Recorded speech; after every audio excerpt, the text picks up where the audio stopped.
Hello friend, I am doctor Harshad Rawal, MD homeopaths, और मेरी channel में आपका स्वागत है। मित्रा, आज का वीडियो में हम आपके साथ डिस्कस करेंगे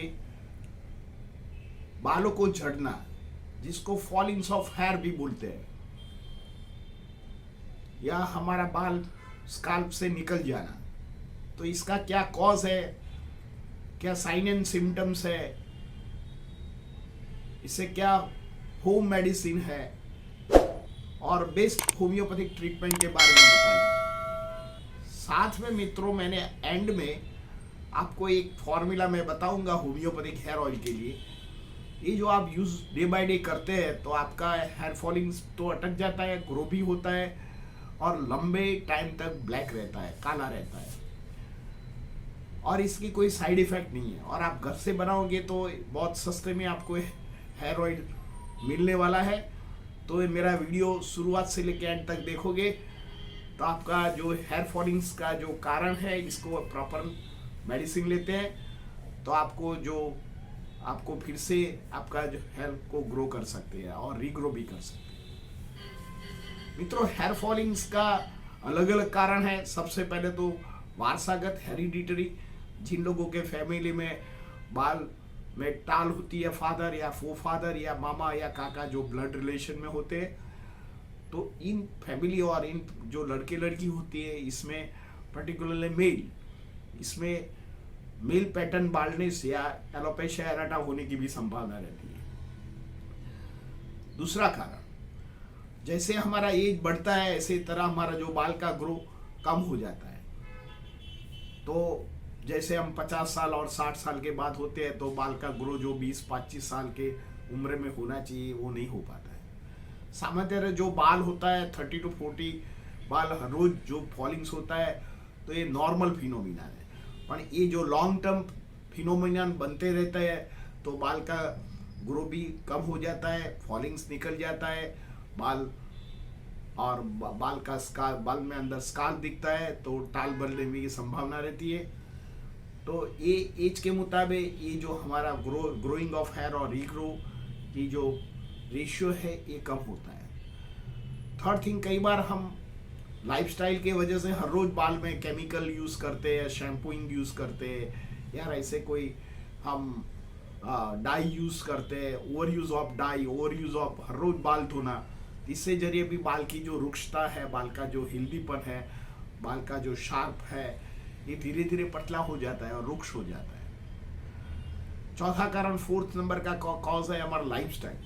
कई बार बच्चे लोग ज़्यादा हेल्दी फूड खाना नहीं खाते, हर रोज आउटसाइड फूड खाते हैं, इसमें ब्रेड है, चीज़ है, बटर है, सॉस है, ये जो अच्छी क्वालिटी का नहीं है, क्योंकि इसमें एडल्ट्रेशन ज़्यादा होता है।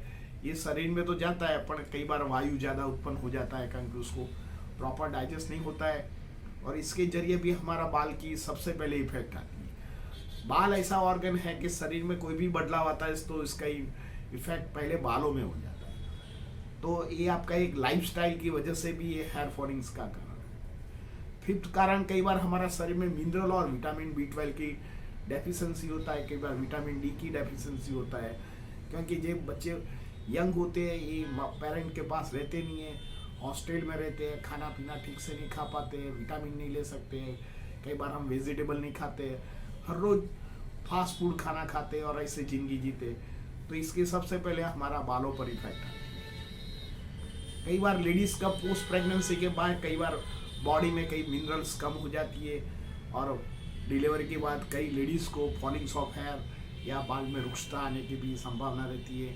बाल रीग्रो नहीं होता है, बाल स्प्लिट हो जाता है, बाल टूट जाता है, बाल ग्रेइंग हो जाता है। तो इसमें भी ये the cause of the post pregnancy.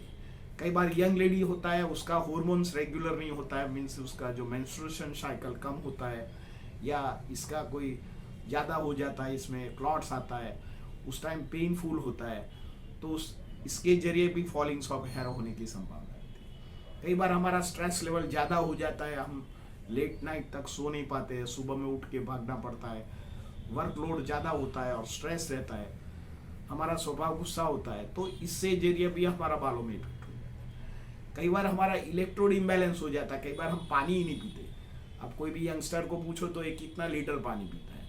देखो आपका जितना वेट है इससे 70% तो 0.70% पानी पीना चाहिए। सपोज आपका 60 वेट है तो आपको मिनिमम 3.5-4 लीटर पानी पीना चाहिए। पर मोटा मोटी आपको पर डे 5 लीटर पानी कंज्यूम करना चाहिए। जितना पानी पियोगे इतना बॉडी में जो पोटेशियम है, सोडियम है, क्लोराइड बैलेंस बने रहेगा। क्योंकि हमारा जो पोटेशियम है इज अ बालों के ग्रो के लिए, फॉस्फोरस है बालों के ग्रो के लिए, इज अ इम्पोर्टेंट मटेरियल है। तो ये हमारा शरीर में जो खुराक खाते हैं, ज़्यादा पानी पीता है तो उसमें मेटाबॉलिज्म ठीक रहता है, तो बाल रीग्रो होने का भी संभावना रहती है। कई बार ऐसे डिजीज होता है, कई बार थायराइड डिजीज है या टाइफाइड है या पोस्ट कोरोना या पोस्ट कैंसर में, कई बार पोस्ट मेनोपॉज में भी लेडीज को हेयर फॉलिंग्स की संभावना रहती है। तो ऐसे डिजीज होता है तो इसमें भी हेयर फॉलिंग्स रहने की संभावना रहती है। कई बार बालों में इन्फेक्शंस हो जाता है, कई बार अंदर जुएं पड़ जाती है तो भी हमारा हेयर फॉलिंग होने की संभावना रहती है। कई बार बालों में सोरायसिस या लाइकन प्लेनस या रिंगवर्म्स होते हैं या एक्जिमेटस इरप्शंस होते हैं तो बालों की जो बाल निकल जाता है, टूटने की भी संभावना रहती है। कई बार एलोपेशिया एरेटा हो जाता है। कई बार यंगस्टर में एलोपेशिया एरेटा होने का कारण सबसे पहले उसका फूड हैबिट है। सेकंड थिंग, ये जो पानी कम पीते हैं इसका भी कारण है, क्योंकि इलेक्ट्रोड इम्बैलेंस नहीं होता है। आप कोई भी यंगस्टर को पूछो तो ये सारा दिन में 1 लीटर भी पानी नहीं पीते। और लैक ऑफ एक्सरसाइज, ये सारा दिन मोबाइल पे 8 से 10 घंटे तक मोबाइल में सोशल मीडिया जो भी है वो चैट करते रहते हैं या उसका काम भी करते हैं। पर ये उसको बोलिए कि आप एक्सरसाइज करो तो 1-2 दिन करेगा, बाद में नहीं करेगा। तो आपको चेंज ऑफ लाइफस्टाइल करने की जरूरत है। कई बार सेक्सुअल ट्रांसमिट डिजीज होता है तो इसमें भी हेयर फॉलिंग की भी संभावना रहती है। कई बार एनीमिक लोही की कंडीशन कम होती है तो इसमें भी बालों की हेयर फॉलिंग्स होने की संभावना रहती है। तो ये हमने मोटा मोटी कॉज बताया। कई बार हमारा गैस्ट्रिक रिफ्लेक्ट होता है या हमको एसिडिटी होता है तो इसमें भी बालों की फॉलिंग्स होने की संभावना रहती है। और यंग एज में भी बाल पक जाते हैं और ग्रेइंग या वाइट होने की संभावना है। तो मित्रों, ये मोटा मोटी उसका कॉज है। अभी उसका साइन एंड सिम्टम कैसा है तो मैंने बताया कि भाई हर रोज 30 से 40 से ज़्यादा जो बाल फॉलिंग्स होता है, या बालों में पांति में जगह हो जाती है, या पैच हो जाता है, या अंदर खुजली आता है, या बालों की जो स्ट्रक्चर है, ये जो शाफ्ट है पतली हो रही है, उसका डिस्कलरेशन हो रहा है, ये सब कुछ ये बालों का साइन एंड सिम्टम्स है। तो आपको अर्ली वार्निंग साइंस है। तो आपको जो भी कॉज है ये खुद आप उसको फाइंड आउट कीजिए, जो मैंने बताया 10 से 15 जो कॉज है। तो इससे जरिए भी आप उसका जो अप्रोप्रिएट आप दवा लेते हैं और लाइफस्टाइल चेंज करते हैं तो आप जरूर आपका जो बाल है फिर से यंग एज में आ सकता है और रिग्रो हो सकता है और आपकी जो ब्यूटी में चांद लगा सकता है। मित्रों, तो भी आप नहीं कर पाते तो होम्योपैथिक में उसका बेस्ट सॉल्यूशंस है। पहले तो मैं आपको होम मेडिसिन बता दूं। एक तो आपको 5 लीटर पानी पीने का है, आपको 10,000 स्टेप हर रोज चलने का है।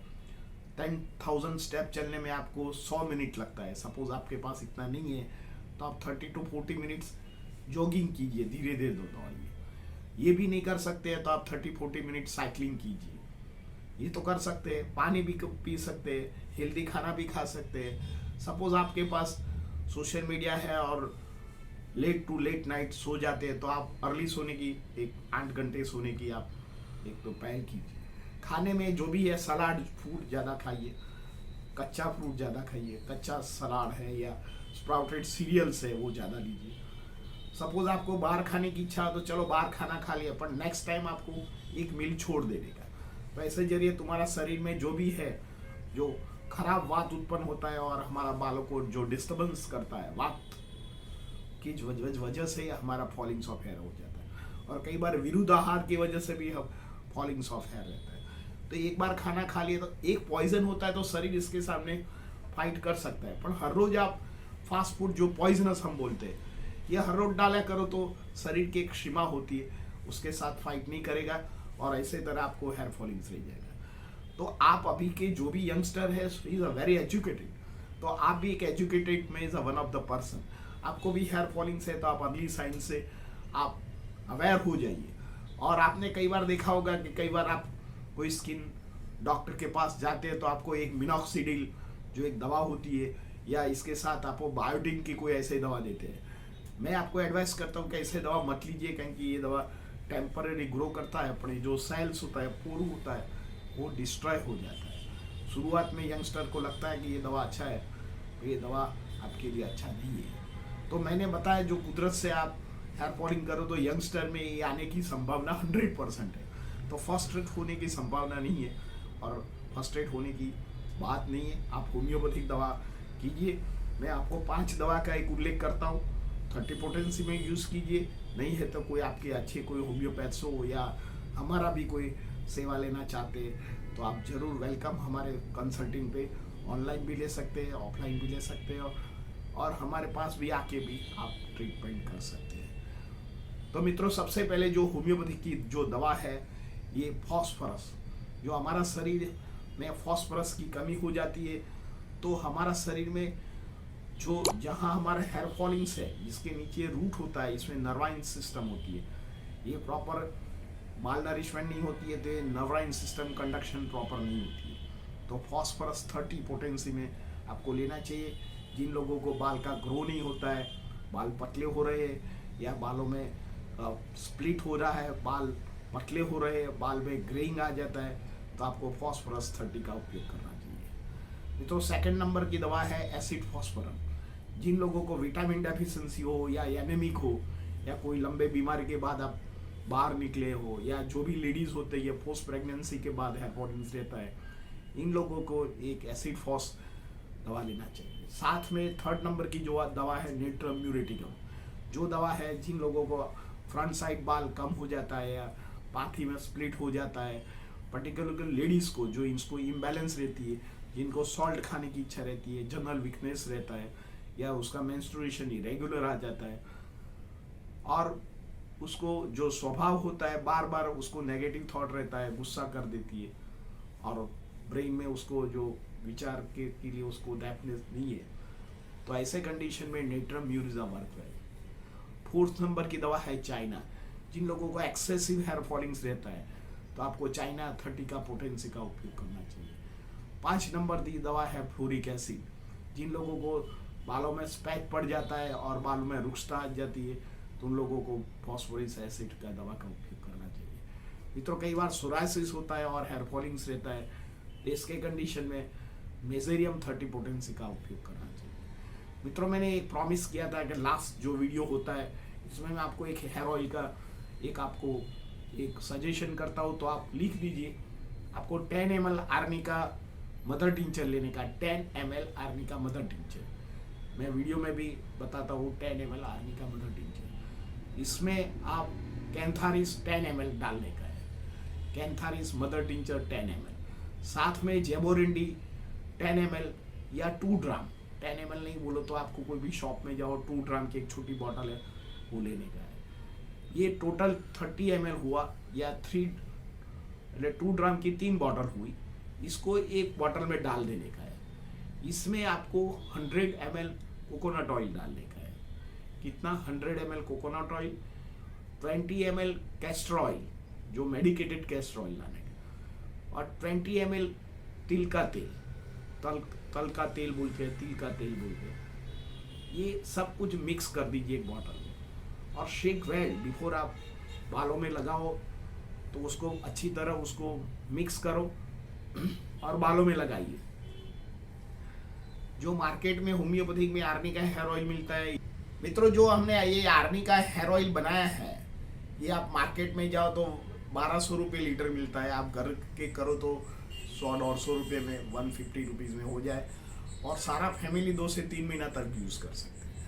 आप हफ्ते में 2 बार यूज़ कर सकते हैं। जब भी आप यूज़ करो तो शेक वेल, इससे क्या होता है, बालों की ग्रोथ बढ़ता है, बालों में जो ग्रेइंग होता है कम हो जाता है, सफ़ेद बाल कम पकता नहीं है, बाल में शार्प बड़ी हो जाती है, लंबा होता है, बाल में जो डैंड्रफ होता है वो कम हो जाता है। कई बार सोराइसिस होता है तो इसमें भी बहुत इफेक्टिव है।